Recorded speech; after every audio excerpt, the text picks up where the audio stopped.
দীঘার জগন্নাথ মন্দির। ছুটি মানেই দীঘা, কিন্তু এবার দীঘা শুধু সমুদ্র নয়, আধ্যাত্মিকতার ঠিকানাও হয়ে উঠেছে। হ্যাঁ, দীঘায় তৈরি হয়েছে বিশাল জগন্নাথ মন্দির, একেবারে পুরীর আদলে। চলো চোখ রাখি নতুন দীঘা ধামের গল্পে।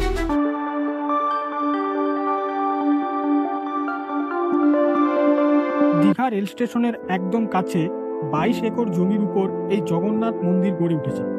পশ্চিমবঙ্গ সরকার HIDCO এর মাধ্যমে প্রায় 250 কোটি টাকা ব্যয়ে মন্দিরটি নির্মাণ করেছে। উচ্চতা প্রায় 65 মিটার, মানে 21 তলা বাড়ির সমান। এটাই এখন বাংলার অন্যতম উঁচু মন্দির।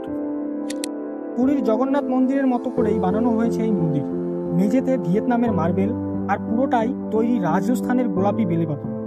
4টে প্রধান অংশ: গর্ভগৃহ, সমাবেশ হল, নিত্য মন্দির আর ভোগ মণ্ডপ। সব মিলিয়ে স্থাপত্যটাই এক আর্ট। এখানে পাথরের মূর্তিতে প্রতিষ্ঠিত হয়েছেন জগন্নাথ, বলরাম ও সুভদ্রা, আর রথযাত্রার সময় ব্যবহার করা হবে কাঠের মূর্তি, একদম পুরীর মতোই। প্রতিদিন চলবে পূজা, আরতি আর ভোগ, সব নিয়মহীন। অক্ষয় তৃতীয়ার দিন 30শে এপ্রিল 2025 পশ্চিমবঙ্গের মুখ্যমন্ত্রী মমতা বন্দ্যোপাধ্যায় উদ্বোধন করেছেন মন্দিরটি।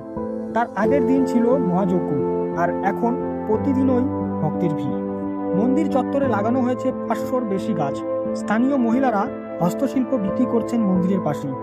একদিকে ভক্তি আর একদিকে স্বনির্ভরতা, দুটোই একসঙ্গে। তো বন্ধুরা, দীঘা এখন শুধু সমুদ্র নয়, জগন্নাথ ঠাকুরের আশীর্বাদও পাওয়ার জায়গা। দীঘাতে যদি কখনো যাও, একবার ঘুরে এসো মন্দিরটা। আর যদি ভিডিওটা ভালো লেগে থাকে, একটা লাইক, একটা শেয়ার, আর আমাদের চ্যানেলটিকে ফলো করতে ভুলো না। আজকের মতো এতটুকুই। দেখা হচ্ছে পরবর্তী কোনো ভিডিও। ভালো থাকবেন।